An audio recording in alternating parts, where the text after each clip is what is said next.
Primeiro, a gente sempre começa agradecendo. Eu acho que, para a galeria, é um momento muito especial poder contar com a presença desses 3 artistas e, particularmente, poder tido a chance de organizar uma exposição como essa. Ao longo do tempo, o trabalho desses 3 artistas sempre me impressionou muito e passando, de repente, convivendo com o trabalho deles, surgiu essa ideia dessa exposição intitulada Encontros Possíveis, que grande parte disso é do acervo e são obras que acabaram criando uma relação não só formal, mas uma relação baseada no tempo, em todo o processo de construção de obra de cada um deles. E, obviamente, tudo tem uma origem. E a gente partiu, no caso a galeria partiu, da ideia de uma primeira homenagem que seria ao Wesley do Quili, que talvez tenha sido, ou certamente tenha sido, a pessoa que pegou esses meninos na época, né, esses jovens, e deu talvez não uma direção, não um norte, mas simplesmente abriu determinadas portas. Ontem o Baravelli falou uma coisa muito bonita, que o Wesley fez isso, né? Ele pegou e depois ele fez isso.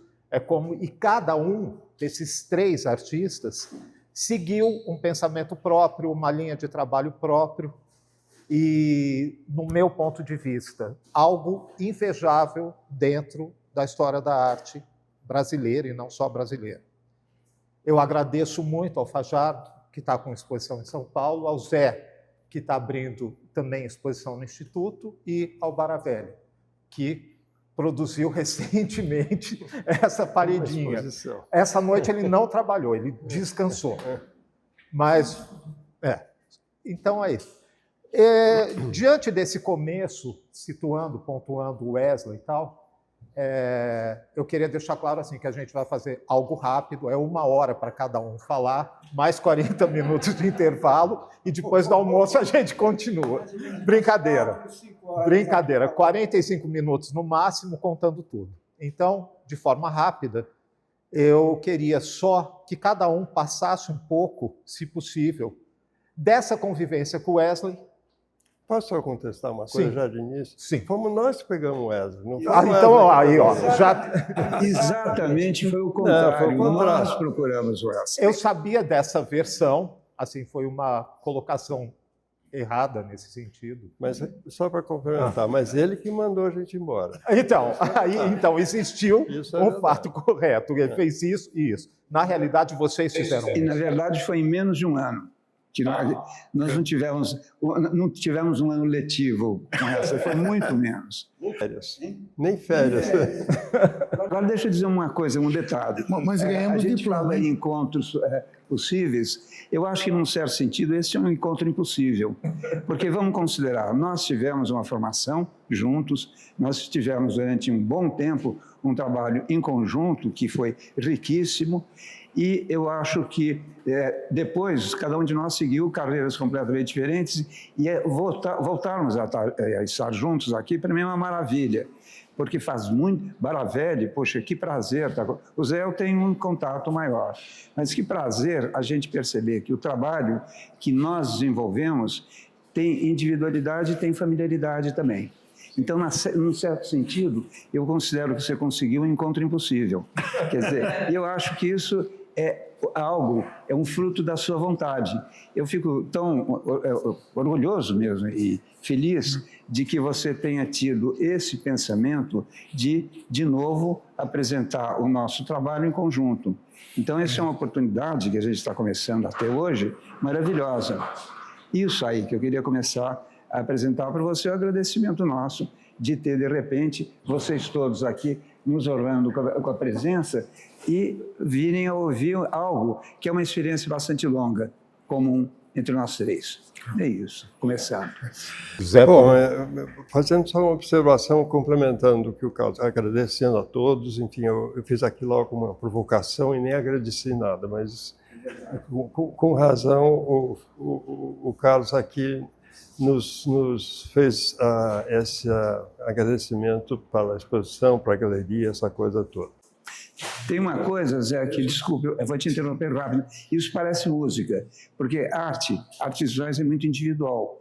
E quando as pessoas, vocês todos, estão aqui, é como se fosse uma orquestra, porque se estabelece uma relação quase que musical de troca múltipla. É quase uma sinfonia. Deixa de ser uma ópera de uma pessoa e passa a ser, e nós três aqui esperamos que a gente possa aproveitar isso para ter uma conversa, um encontro bastante amigável. Desculpe, Zé. Não, só acrescentar que tem, naturalmente, aqui para nós um caráter retrospectivo. Então, essa coisa de velho falar do passado é meio chato, mas vai ser inevitável.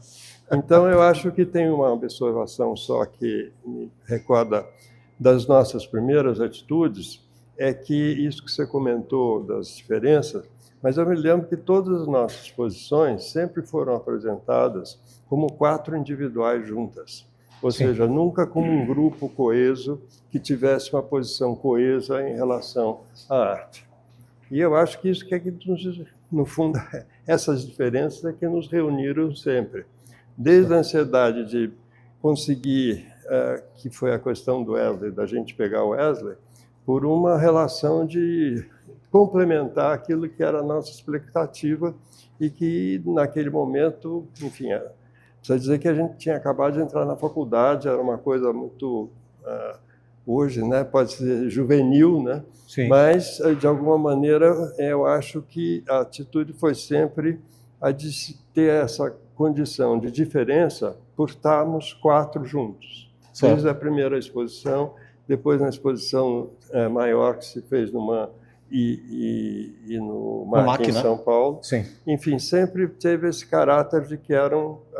e eu acho que esse caráter aqui ainda se mantém, quer dizer, se separar são repontos, contatos naturalmente.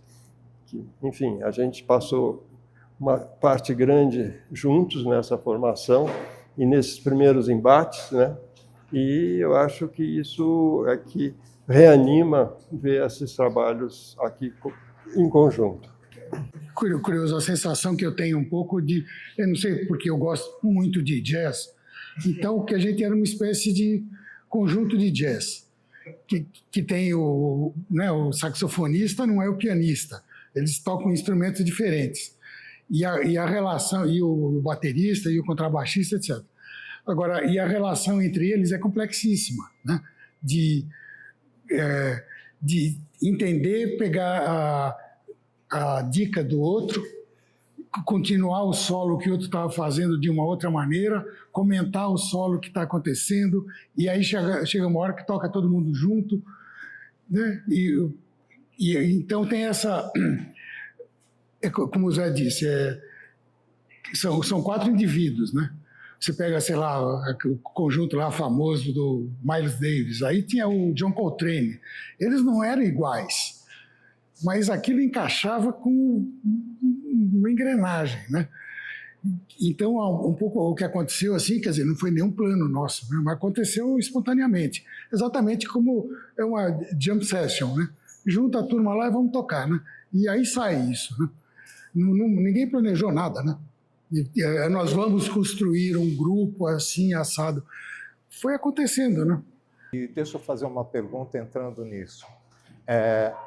Mesmo não havendo planejamento, uma vez vocês chegaram, o Baravelli ainda chegou para mim e falou que o Wesley passou meio que uma missão, né? Vocês são responsáveis agora para passar isso para frente. Estou errado ou não? A história... Eu acho que primeiro ele interrompeu essa parte dando para nós uma tarefa. Sim. Depois de encerrar, que não ia dar mais aula e tal, e cada um de nós fez uma tela grande em que a gente pintava um retrato dele e ele pintava o nosso retrato. Certo. Isso marcou, vamos dizer, testemunhou conclusão, a finalização. Mas conta logo depois disso, ele já tinha feito uma outra ameaça, que foi a Rex. Sim. Ou seja, o Baravelli se salvou dessa, mas nós entramos. E aí eu acho que foi já nos colocar na vida profissional, ou seja, num embate cultural que naquele momento se travava precocemente, porque era uma galeria contra o mercado de arte, quando o mercado de arte não existia ainda. Enfim, mas tinha uma pertinência que, se hoje vê historicamente, talvez continue válida. As pessoas até se referenciam muito a esse evento Rex como uma posição contra o mercado, tal, esquecendo exatamente esse fato que eu mencionei, não tinha um mercado. Mas, enfim, foi também um respeito de que uma galeria contra o mercado era o que nós chamamos, apesar que era uma galeria, uma contradição infernal, difícil de ser resolvida, mas a intenção foi essa. E depois disso tudo, pelo menos se você pensar, vocês se reúnem junto com o Frederico, que infelizmente não está mais entre nós, e montam a Escola Brasil, num período difícil, assim, não era um período tranquilo, os anos 70. E é de 70 a 74, ou 69 a 74. E era uma escola aberta, ou seja, era uma escola onde se falava e se produzia arte, independente de gênero, categorias, isso e aquilo. Como que foi essa experiência? Essa foi um projeto, hein? Posso falar só um pouquinho antes, uma coisa para anteceder, desculpe. Não, é porque eu acho que é importante que, nessa sequência que a gente vinha falando, sim, eu acho que tem o fato de que o Frederico, que ontem até a gente conversou a respeito, ele, para nós, teve um papel que eu acho que ontem não foi mencionado, desculpe, vocês não estavam presentes, mas é que a gente se referenciou ao Frederico, que exatamente faleceu, enfim, não está entre nós. Era o mais jovem. E o Frederico teve uma posição sempre, para nós, muito dinâmica, acho eu. Não sei se vocês concordam. Mas a gente fez os contatos de exposições anteriores, tanto no Rio de Janeiro, na Petit Galerie, como no MAN. Enfim, o Frederico sempre foi além das dificuldades dele mostrar o trabalho, que às vezes, ultimamente, em algum desses eventos, ele chegou até não mostrar, sim, ele sempre foi um agente de articulação. E conquistou esses espaços todos muito... Enfim, a gente estava junto. Mas o Frederico era, talvez, de todos nós, o mais extrovertido. Depois ele mudou de... Tinha uma coisa louca, ele era muito jovem, 18, 19 anos, e ele telefonava, sei lá, para Petit Galeria, a galeria mais importante que tinha do Rio, e conseguia uma exposição para 4 pessoas completamente desconhecidas. Ele produzia essas mágicas, o Frederico. Eu acho que era uma coisa louca. Pô, nós expusemos no Museu de Arte Moderna do Rio de Janeiro nessa época. Era algo muito... Agora, tem uma coisa que, deixa eu só dizer para vocês, que o nosso trabalho, nesse momento, ele tinha um crescimento, tinha já crescido de um jeito. A exposição no Museu de Arte Moderna do Rio de Janeiro era aquele espaço do primeiro andar inteirinho, não era um pedacinho, não. Era o museu todo. Quer dizer, eu acho que essa potência, isso extravasa o Frederico. Essa nós tínhamos. E continuamos tendo, com certeza, já que nós estamos aqui com trabalhos. Não, no meu caso, lá em São Paulo, é um trabalho atual, não tem um trabalho que tenha mais do que uma semana, um mês, sei lá. Então, eu acho que nesse momento, e no momento da nossa escola, eu acho que nós tínhamos, sim, um conjunto de relações muito criadora. Eu acho que isso foi o que aconteceu nas exposições, na exposição que teve em São Paulo, no museu... No MAC. Era também muito legal. Bom, e era uma delícia. O Frederico chegava para a gente e falou, olha, vai ter exposição nos 2 grandes museus aqui. Aí a gente falou, que bom. Será que dá tempo? Né? Quando? Uma coisa, eu perguntei, deve ter artistas jovens, né? Você diz, eu para conseguir cavar qualquer coisa, uma dificuldade, né? Aí cai no colo, né? Quer dizer, ele teve esse papel... Não, eu só pus esse intervalo porque isso antecedeu, vamos dizer, a escola, o Brasil, numa posição que a gente já tinha tomado em conjunto participações muito, na época, acho que afirmativas dos nossos trabalhos. Quer dizer, ou desde a Petit Galerie, que depois foi na Arte em São Paulo, depois no MAN, no Rio, sim, e no MAC. Então, a Escola Brasil sucede a essas ações todas que tínhamos tido. Quando eu te perguntei, eu lembro de uma frase que é muito engraçada, porque me parece que você falou o seguinte, que o Wesley falou, agora passa para frente isso, sei lá, para tantas pessoas. Daí parou e falou assim, não, tantas... Você tem essa história, né? Bom, quer dizer, essa... bom, se eu estiver inventando, vocês me corrigem aqui. Se você estiver inventando, fica valendo. Tá bom. Que a gente... Na minha cabeça, sempre o Frederico Nasser, essa entidade, ele é uma figura um pouco da literatura, assim, né? É uma pessoa estranha que depois some, assim, né? Enfim, ele diz, tem um artista interessante que chama Wesley Dukili e está fazendo uma exposição não sei onde, né? Numa galeria. E aí nós fomos lá na galeria. E aí alguém de nós sugeriu, falou, pô, Wesley, você não quer dar umas aulas de desenho para a gente? E o Wesley falou, eu não sou professor, não tenho curso, nunca dei aula, como é que é, né? Então, acho que não vai ter. E aí ele parou um pouco e disse, olha, não, acho que eu vou dar aula sim, porque eu tenho uma dívida para pagar. Que a dívida era o seguinte, quando ele era um jovem artista, ele foi pedir... Tinha um artista austríaco, Karl Plattner, que estava fazendo um mural aqui em São Paulo. E ele gostou do trabalho. Na Avenida São Luís, onde era a KLM. Sim. Lá que conheceu. E o Wesley foi lá, assim, falou, bom, eu gostei do seu trabalho, eu quero ter aula com você. E quero pagar você, né, pelas aulas. E o Plattner falou, eu não dou aula, enfim, a mesma história, eu não tenho curso e tal... Mas gostei de você, gostei do seu jeito e tal, eu vou dar aula para você. Só que em vez de você me pagar em dinheiro, você vai me pagar do seguinte jeito. Um dia que você for um artista já formado, você vai fazer o que eu estou te fazendo para outro. Então, essa história vale, né? E ele ficou com essa dívida moral lá com o Plattner, né? E quando a gente foi pedir aulas para ele falou, então eu vou pagar a dívida que eu tenho lá de 10, 15 anos atrás, né, com vocês, né? E ele não era professor, ele não tinha aula, não tinha curso. Eram umas conversas, né? E ele fazia umas perguntas assim, que não são perguntas de arte. Ele chegava para você e perguntava, quem é o seu inimigo? E isso te ensina a arte, né? Sabe, ele te faz uma pergunta dessa, né? Ele diz, olha, esse negócio de tinta tal, isso você aprende, isso está no livro, né? Está no manual, quer dizer, o que você precisa aprender é o centro da coisa, né? Então, e aí foi a nossa relação lá com ele, basicamente ele estava fazendo os desenhos, então a gente fazia desenho um pouco lá, mas era mais de ver, né? Ela fala, o Wesley, ele tinha uma mágica na fala. Ele tinha uma biblioteca boa e um artista que muitas vezes, a maior parte do tempo nós conversávamos, era o Duchamp. E o Wesley conheceu o Duchamp, ele tinha uma... Então, o Duchamp, nos anos 60, era algo que ninguém jamais falava. Eu me lembro que o primeiro livro que eu comprei do Duchamp era o primeiro que apareceu aqui, era um livrão. O Wesley tinha esse livro.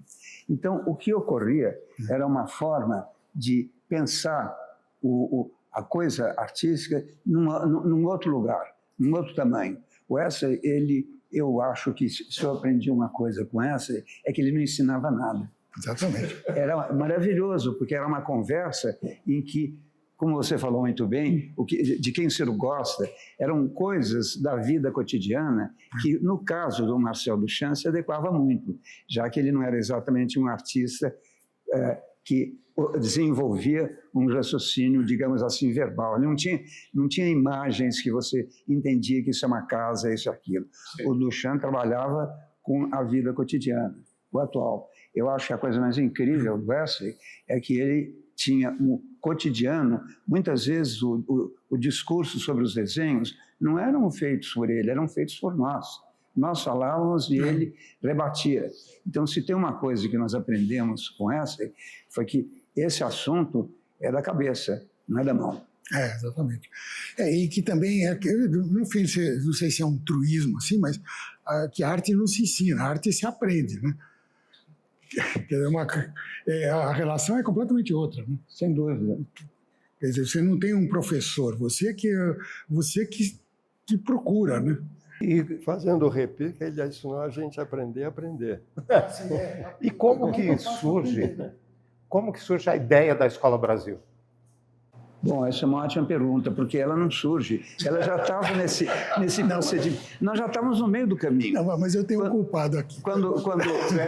Não, mas deixa eu dizer que quando nós falamos que nós procuramos Wesley, Sim. nós já estávamos com algum tipo de pensamento projetivo na mão. Quer dizer, e, na verdade, muitas vezes a gente trabalhava juntos também.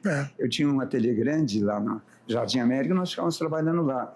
Foi natural que outras pessoas viéssemos e nós começamos, naturalmente, a fazer um procedimento de troca e de discurso. O Baravelli falou uma coisa que é básica. Nós nunca ensinamos, porque ensinar é o que eu sei.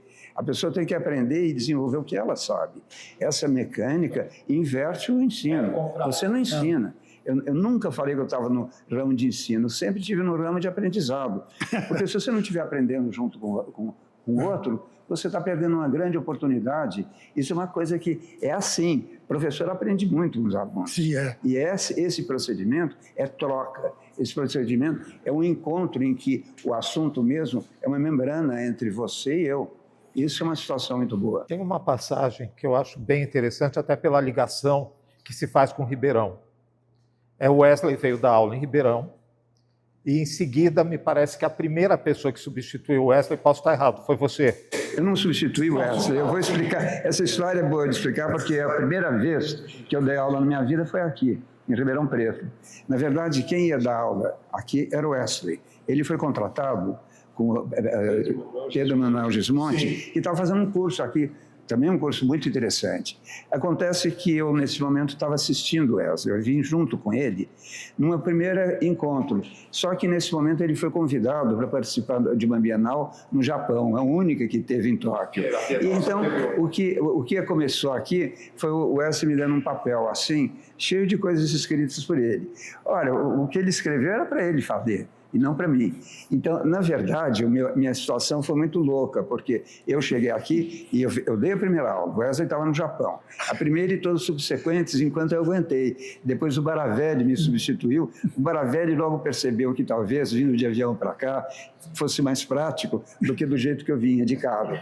Mas eu sei dizer para vocês que, puxa vida, eu tinha 25, 26 e o Baravelli muito menos. Então, é uma coisa muito louca. Eu acho que esse princípio de aprender com os alunos nasce aí. Eu não tinha o que ensinar, eu tinha o que aprender, inclusive a dar aula. Você chega, senta. Não existe mesa, né?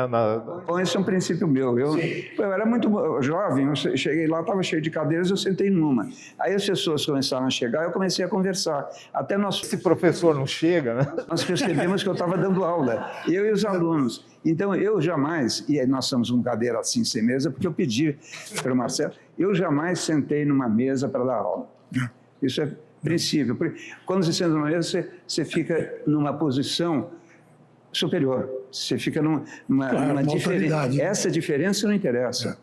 E aí, então, Só uma ressalva, esses dois aqui estão, mas eles deram aula, eu dei também, mas eles são precoces nisso, porque quantos anos, antes da Escola Brasil, vocês deram aula para um batalhão de gente. Nós temos aula para preparar a Escola Brasil no meu ateliê, a gente levava gente. Fora os cursinhos, fora... É cursinho preparatório de arquitetura, isso, aquilo, tudo. Dávamos aula numa escola chamada IAD, e nós tínhamos várias turmas. Aí nós pegamos 2 turmas, uma dele e uma minha, e o Zé e o Frederico foram ter essa experiência de dar aula.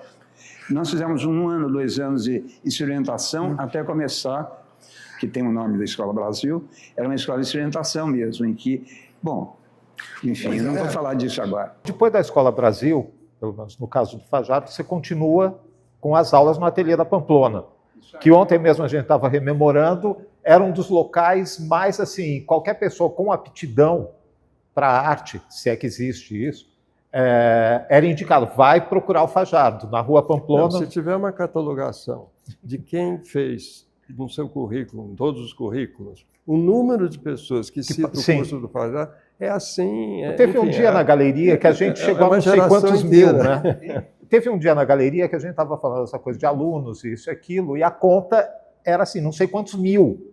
Então é ótimo. E a gente viu, a última exposição que a gente abriu tinha de A a Z, né? Ex-alunos, isso e aquilo, e foram entrando, e foi maravilhoso aquilo. Até uma parte sobre a exposição do Fajardo, quem tiver chance de visitar em São Paulo, a gente ainda brincou ontem, né, falando assim, parece que é a primeira exposição que todo mundo falou. Incrível, maravilhosa, adorei. Isso é uma loucura, eu fiz muitas exposições, muita gente vai nas exposições e gosta, mas nunca aconteceu de todo mundo chegar para mim e falar parabéns. Eu nunca tinha ouvido isso, eu fiquei chocado. E ele me para no meio da galeria e fala, não sei o que está acontecendo. Estou meio preocupado. Eu falei, o que houve, Fajardo? Lotada a galeria. Ele falou, estão me dando muito parabéns. Todo mundo está gostando, que maravilha. Mas continue, vai. Agora perdemos o rumo. Isso é ótimo. Vamos sem rumo. Não, na minha cabeça, quer dizer, a gente tinha essa ideia da Escola Brasil, da escola de ensinar, aprender, ensinar junto, né? Porque nenhum de nós teve, por exemplo, um curso de arte sistemático, de pintura, de escultura, quer dizer, sabe, aquele curso técnico, né? Então, fomos autodidatas, né? Eu que sou mais pintor, né? Então, pintura é um troço complicado. Se você quiser aprender técnica de pintura, então tive que aprender sozinho no livro, enfim, não tinha professor disso, né? Agora, Uma parte da nossa formação é a descrença da arquitetura, né? Não foi um curso de arquitetura que nos formou, foi a descrença nela que nos provocou. Nós todos fizemos um curso de arquitetura, não tem nenhum arquiteto aqui. Não. Quer dizer, tem um que seria um bruto arquiteto, que é Baravelli. Mas ele... eu fico brincando voltando a esse detalhe... Eu me informei. Mas era o protesto grande desses dois aqui, dizer assim, mas que besteira, isso não vai... Diploma de arquitetura. Nós dois não temos. Eu dou aula na Universidade de São Paulo. Eu nunca tive formação acadêmica, nunca. Eu fiquei 9 anos no Mackenzie e não me formei. Mas aí nós estávamos com todas as atividades. Essa desistência foi a nossa formação, um pouco. Que é um pouco essa coisa de você... Por exemplo, tinha uma história que eu acho que foi muito didática na Escola Brasil, porque era um curso aberto, qualquer pessoa podia se inscrever. Então, tinha desde garotos, quer dizer, a gente não aceitava crianças, mas tinha gente com 16, 17 anos, né? E tinha gente com 80, né? E, então, as turmas eram uma coisa muito heterogênea, assim. Então, você tinha, sei lá, um velho engenheirão aposentado que né, queria fazer alguma coisa porque tinha tempo. E aí tinha aquela granfina lustrosa, tal, toda perfumada, e tinha uns hippies, né, uns caras de cabelo comprido, assim, né? Então, isso, porque a escola normal ela é muito homogênea, né? Então, você vai numa faculdade, todo mundo tem 18 anos, todo mundo é de classe média, todo mundo isso, tudo, então é tudo igual. Então, essa aula era muito curiosa por causa dessa diversidade, que o hippie conversava com o velho engenheirão, né? E a granfina falava com um cara que veio do norte lá e com uma outra experiência e tal, né? Agora, essa história de desistir. Eu lembro que teve um caso que uma dessas granfinas, a gente tinha um processo na escola curioso. Tinha banquinhos para sentar, tinha uns cavaletes de ferro, tinha umas portas de casa que a gente transformou em mesa. Eram portas leves de virola, então mexer, mudar portas levinhas, a posição delas era o que a gente fazia. O Baravelli desenhou uns cavaletes que também eram muito fáceis de... Então, a escola ela tinha um caráter semovente. Mudava muito, porque era um espaço bem maior do que esses aqui, dividido em 3 partes. E tinha uma quarta parte que era a oficina, onde o Baravelli dava... E tinha um subsolo, que tinha gravura. E o interessante é que era um ateliê horizontal. Isto é, nós dávamos aula todos ao mesmo tempo. O que, numa boa época, era assim. Eram ateliês que, então, as aulas não eram separadas, elas conviviam, havia uma certa organicidade nesse jeito meio estranho de dar aula. E, como o Baravelli falou muito bem, não havia nenhuma razão para uma pessoa com escolaridade maior não ter... Eu me lembro de ter tanto que médico, era uma profissão muito... Então, ele falava, bom, omoplata, não sei se sabe... Era uma linguagem muito divertida, a linguagem dos médicos, era muito característica. O quê? Mas a tal história da granfina que chegou lá, porque a gente deixava todas as tábuas, a gente tinha um funcionário lá que, no fim das aulas, dava uma limpada em tudo, punha todos os cavaletes num canto, todas as tábuas empilhadas, todos os banquinhos juntos. Então, de cada aula, a escola tinha que... Você diz, olha, você vai lá, põe 2 mesas, 3 mesas, 4 mesas, junta, faz comprido, quadrado, enfim. E aí a gente dizia para o aluno, vai lá, pega as tábuas que você quiser, põe no cavalete, né? E a granfina toda dizia, mas não tem ninguém para fazer isso para mim? Eu falei, não. Eu falei, então vou embora. Não vou, né? Quer dizer, não... E foi uma ótima aula. Ela aprendeu tudo. Ela aprendeu tudo. E não pagou a mensalidade ainda, porque ela foi lá e ganhou de volta. Então tem a ideia da escola não era uma escola, né? Chamava-se, inclusive, Centro de Experimentação Artística Escola Brasil 2 pontos, porque ainda tinha essa pretensão, ótimo. porque 2 pontos, na época a gente pôs, porque a ambição jovem era de que a história estaria começando ali, né? Sim. Da arte, né? E que é uma pergunta, né? 2 pontos o quê, né? 2 pontos o que você fizer, né? Quer dizer, não é a escola que vai dizer o que você vai ter que fazer, você que tem que fazer, né? Melhor dizendo, você tem razão. Uma informação técnica que eu e o Zé ficávamos fazendo as notas, nota fiscal para todo mundo. E quando terminou a escola, eu fiquei com todas as notas fiscais.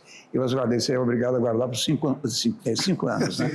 Então, o que eu fiz? Eu peguei e vi a numeração dos alunos diversos que nós tivemos, e eu fiquei chocado que nós tivemos mais de 400 alunos, 400 e muito. Você nunca pensa, ela é muito grande, mas nunca, pelo menos para mim, eu pensei nessa escala. É muita gente. Se você pensar, do Alunaca, Artes Plásticas, 30 alunos por ano. Então, são 4 ou 5 anos, 3 vezes 4, 12, 120 vezes 4, 5. Você não tem esse número absurdo de alunos que a gente tinha por ano. Por ano, nós tínhamos, no mínimo, foram 4 anos, no mínimo 120 alunos. Todos, quer dizer, eram vários horários, mas todos tinham aula com nós 4. Todos. Então, era uma dinâmica incrível. Eu continuo dando aula. Bom, agora eu parei, eu só tenho orientandos. É uma dinâmica que eu nunca vi na artes plásticas. Era uma loucura. E era uma maravilha. Porque a escola é muito rígida, né? Quer dizer, você entrar no vestibular é um sofrimento, né? Quer dizer, você conseguir chegar até aula, você tem que estudar e fazer cursinho e prova, uma aflição e tal. Quer dizer, não é um lugar que você vai dizer, eu quero ter aula, né? Quer dizer, tipo, em tanta barreira, a gente simplesmente tirou as barreiras, né? Quer dizer, qualquer pessoa podia se inscrever e jogava o jogo que ela conseguia jogar, né? Eu não sei por que as outras escolas, por que as universidades são tão rígidas e tão... Engessadas, né? Engessadas mesmo, né? É que a pessoa, então, tinha que depender mais dele do que do professor.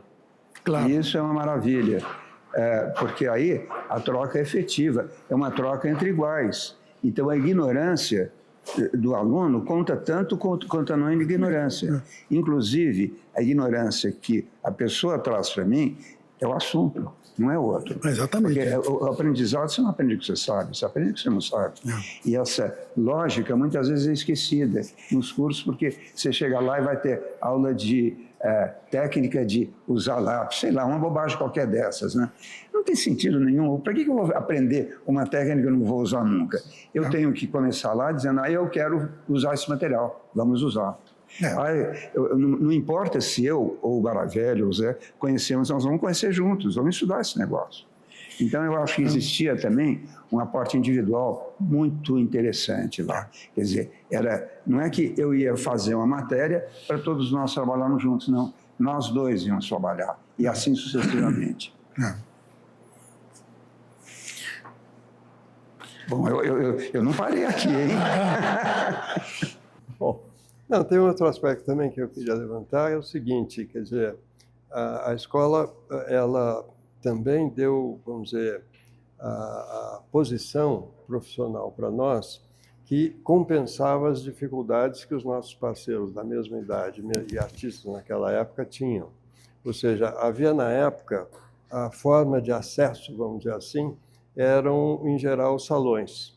Salões de arte, porque galerias praticamente não funcionavam para abranger a produção mais jovem. Então, o que acontece é que houve a primeira coisa vamos dizer, contrária a esse processo, até voltando um pouco ao Frederico, que liderou um movimento contra os júris, porque você sempre era submetido a um júri que não se explicava, não se justificava porque elegia um e tirava outros, e você era submetido a essa ordem, vamos dizer, de poder inadequada. E a gente um pouco foi, talvez, da nossa geração, uma posição mais frontal contra isso.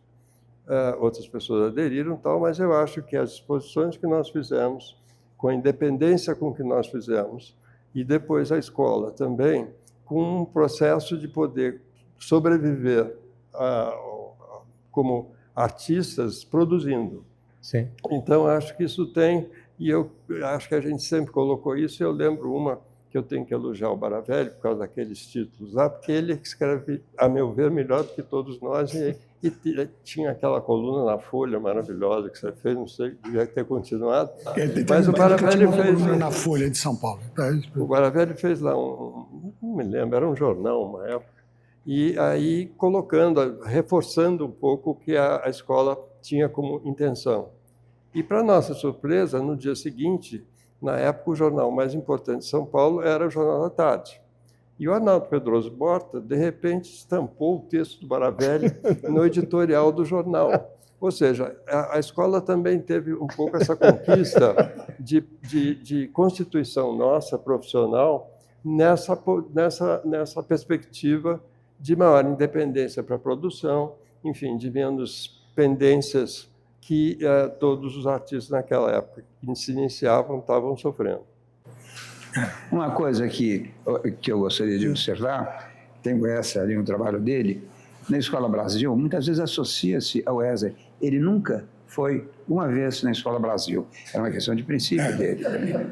Só porque tinha uma formação fora do Brasil, eu fiz a Faculdade de Belas Artes de Genebra, então, lá com 23 anos, a minha formação foi bem lá e da história da arte do Brasil tinha uma lacuna, mas eu lembro que eu cheguei aqui e a Flávia Ribeiro foi a primeira pessoa que eu escutei falar da Escola Brasil, sabe? E ela falando do que foi essa experiência e a importância que teve na vida dela. E aí eu fiquei constituindo assim, o que era esse espaço? Sei. O que foi esse momento de arte? Aí eu fui entendendo as coisas, entendendo o que mas eu lembro muito bem da Flávia, foi a primeira pessoa que me falou foi feito lá, a importância que teve no percurso dela, sabe? Mas a Flávia foi desses alunos que a gente permitiu, porque ela era de menor. Ela começou desde... Ela tinha 15 anos. E a Flávia, ela teve uma relação muito boa porque ela começou muito jovem. E ela desenvolveu o trabalho profissional dela, que ela trabalhou nessa galeria. Era maravilhoso, uma artista fantástica. Ela teve ateliê comigo na época. Abre para perguntas. Eu acho. Já abrimos para perguntas. Bom, mas continua. E eventualmente você chamava outras pessoas, você chamava também outros artistas? Sim, teve outras pessoas que trabalharam. A Cláudia do Jarra e o Jorge Love. Deram fotografia. Babinski. Fotografia. Babinski. Uma série de Babinski deu aula de Gravura, né? Gravura. O Babinski. De gravura. Babinski, que está no norte agora. Né? Carmela também? Não. Não, os nossos pares não ampliaram muito, não. Nós tivemos adesão de artistas mais velhos, né? O Jorge Love, o Babinski, todo que eram bem mais jovens. O resto era da nossa idade e fazia junto, mas dentro da escola, né? Dude, Boi. Exatamente. Qual o motivo que levou a fechar a escola, acabar? Vários motivos. O principal deles foi que a escola era num lugar muito grande e 4 anos aquilo se tornou um lugar com um aluguel extremamente caro. Nós não íamos ter condições, isso é um dos motivos, não íamos ter condições de continuar naquele local. Vamos dizer, nós pagávamos 5 e íamos ter que pagar 50. A escola nunca, e o Baravelli lembrou isso, a escola nunca teve intenção de ter lucro. Então, ela era convivência e sustentava a existência dela. Então, esse é um motivo definitivo. Você não vai teria conseguir... que virar um negócio, assim, para ter lucro. E aí, ninguém queria ser dono de uma empresa de ensino, né? Nós somos artistas, né? Então não dá. Tem um certo vício, porque a Rex durou 8 meses. Enfim, a Escola Brasil, 4 anos. Depois eu participei de uma revista, eu e Baravelli, que durou também 3 anos. 3 números. Enfim, eu acho que a sina que existia naquele momento... Agora são mais de 60 anos trabalhando, né? Isso... Bom, a parte de arte, ela continua, ela não parou. Pelo menos esse lado é um pleno sucesso. Porque também isso tem um pouco esse dado, que todas essas histórias, né, de dar aula, de fazer revista, e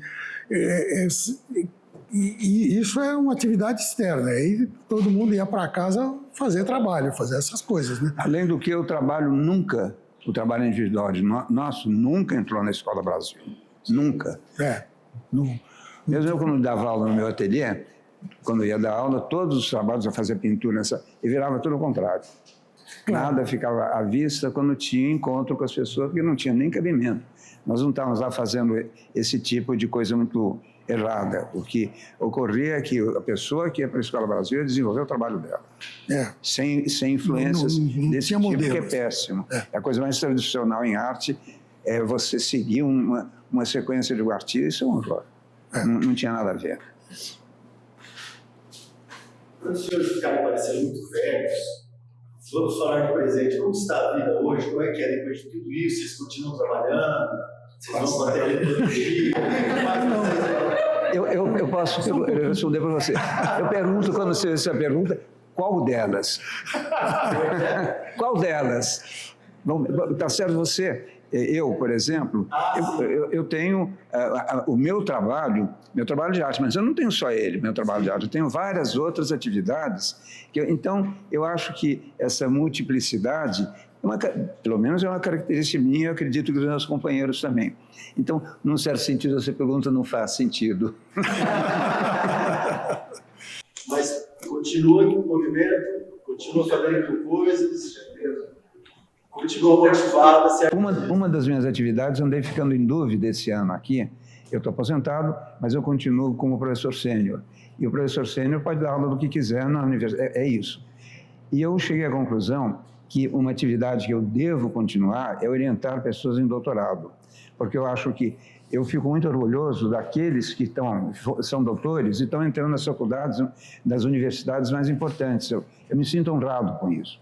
Num certo sentido, eu já comecei isso considerando uma obrigação. Eu estava achando que eu estava liberado, mas hoje eu devo confessar para você que eu vou continuar tendo orientandos. É uma coisa que eu sei que... Uma observação, lembrando que ele está fazendo uma exposição de trabalho de net São Recente. Paulo no momento. O Baravelli fez aquilo ontem à noite.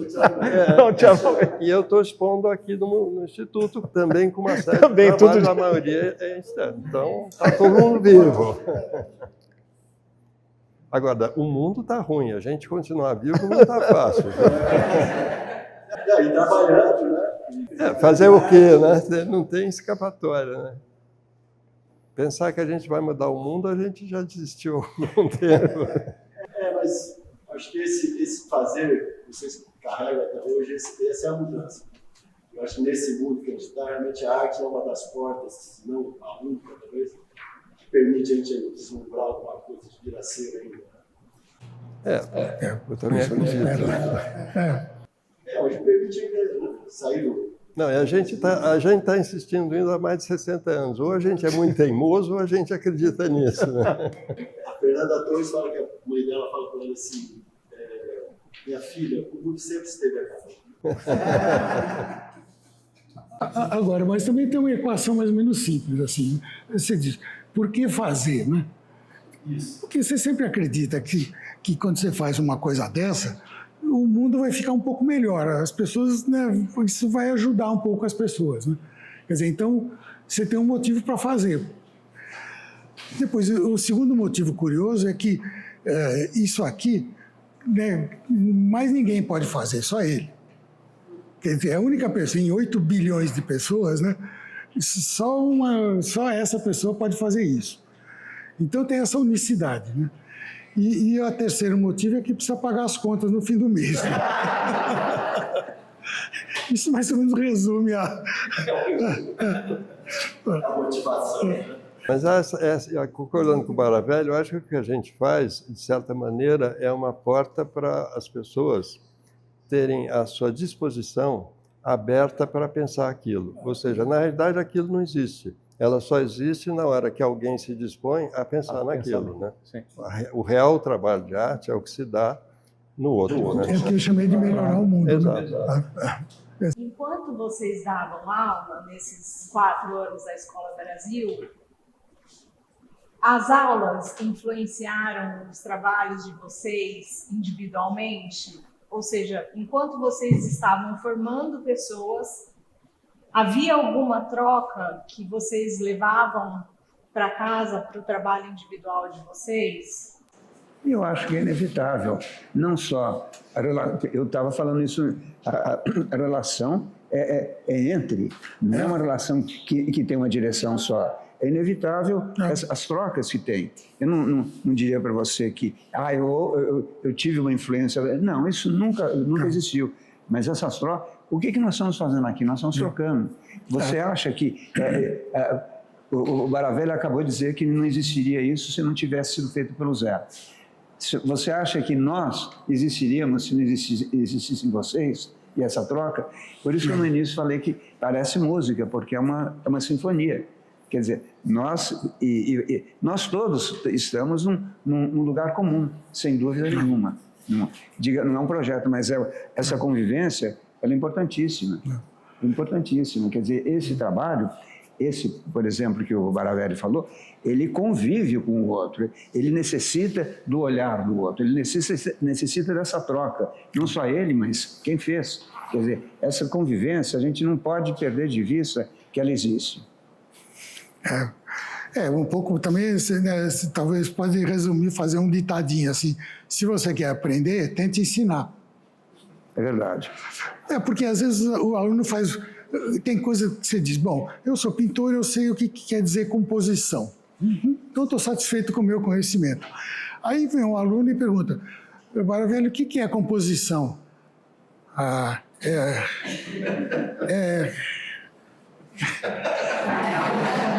Assim, eu vou pensar semana que vem te digo. E aí eu vou estudar isso aí, né? Eu vou pensar no assunto, né? Porque a gente sempre acha que sabe tudo, né? Claro. E quando você tenta ensinar, as pessoas fazem esse tipo de pergunta, né? E aí você vê que... Por isso que eu acho também que é importante... sei lá, eu sempre achei que... E de você escrever coisas. Porque... A hora que você tenta escrever, você diz, bom, eu vou botar no papel o que quer dizer composição. Aí a coisa pega, né? Porque quando você fala, é cheio dos gestos, né? Quer dizer, é tudo tridimensional. Agora, o papel é unidimensional, né? Você tem que dizer, composição é colocar as coisas em posição. Será que é isso? Eu tenho uma posição um pouco diferente do Baravelli. Eu fiz um livro agora, eu acho que vocês estão a par, que é um livro grandão. Ele só tem aforismos de outras pessoas, são muito curtos os aforismos, portanto ele não tem texto. Tem um texto meu, o único texto meu, eu, quando fiz aquelas formiquinhas, eu dei 40 nomes de horas naquela... E acabou. Só que o Baravelli pegou aquele texto e gostou e fez um trabalho a partir daquele texto. É o único texto que tem no meu livro, foi feito pelo Baravelli. Meu. Ai, que ótimo, é bem isso. Mais perguntas?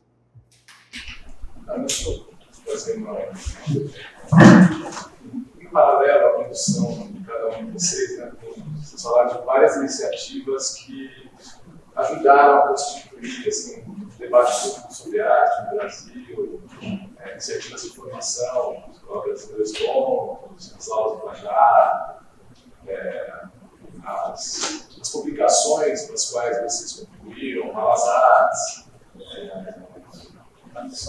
a Parte do Fogo, a Arte em Revista, a coluna da Folha de São Paulo. Quer dizer, você tem um conjunto de ações assim, que ajudaram não só a criar uma arena pública para o debate sobre arte, mas já ajudaram, contribuíram para a constituição de um circuito de arte. Assim.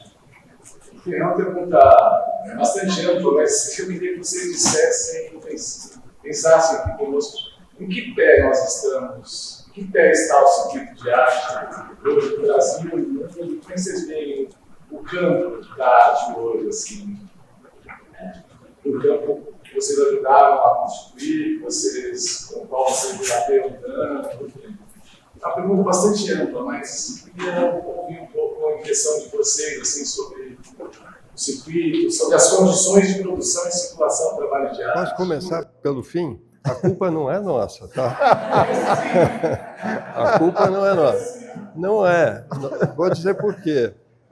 Quando nós começamos, e isso fez essa diferenciação toda de atividades, porque na época se inventava tudo. Essa condição de você fazer arte, ela era completamente, socialmente, muito limitada. Ou seja, tinha alguns pintores, tipo Portinari, tinha de Cavalcante, mas a produção, para você imaginar, até de grupos, como foi o Neoconcreto, o Concreto de São Paulo, eram pessoas que eram uma festa familiar que reunia.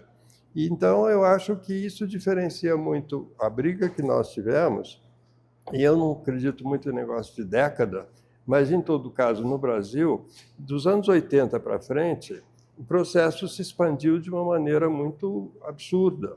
Então, aquilo que nós brigamos para criar, fazendo galeria, trabalhando em museu, fazendo revista, etc., era uma situação germinando algo que depois se descontrolou. O circuito virou outro. Que eu posso dizer que o que falta hoje é amadorismo.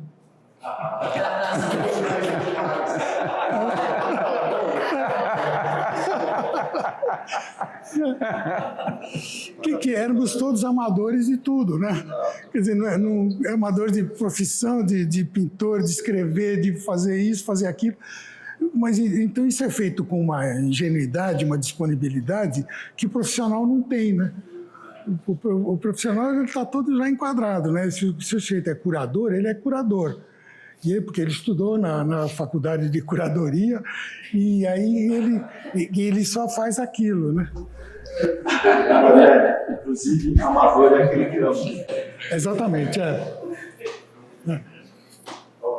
E o profissional, ele é um jobber, né? Quer dizer, o jeito que ele só age se ele tiver uma encomenda. Então, o curador, se você não contrata ele não cura nada, né? Quer dizer, ele não tem a autonomia de escrever um livro por conta dele. Ele escreve um livro se ele for contratado pela tal... Né, assim. Então, acho que a cena que eu vejo hoje é isso. Falta essa, realmente, amadorismo, essa disponibilidade de amar, né? Algo mais? Bom. Eu fiquei só curioso. Você falou que você não é formado tecnicamente. Você não tem formação acadêmica. Graças a Deus. Mas você dá aula em universidade, é isso? Mais ou menos. Notório saber, é isso? Doutoramento direto. Não existe mais notório saber, mas é o doutoramento direto que eu fiz. Você tem que ter certas condições para fazer essa circunstância. E eu tinha essas condições, fiz e deu. Quer dizer, um notório não saber, né? Eu tive um notório não saber, é mais adequado. É uma atitude mesmo, né? De, se você não sabe, A gente você pode fazer uma... É isso, quer dizer, notório saber, ele não é exatamente o que não existe, né? Mas eu posso dizer para você que a gente primeiro faz, depois fale. Falamos e falimos. Então, para falar em inglês aqui, first we feel, then we fall. A citação é essa, só que eu citei os irmãos Campos.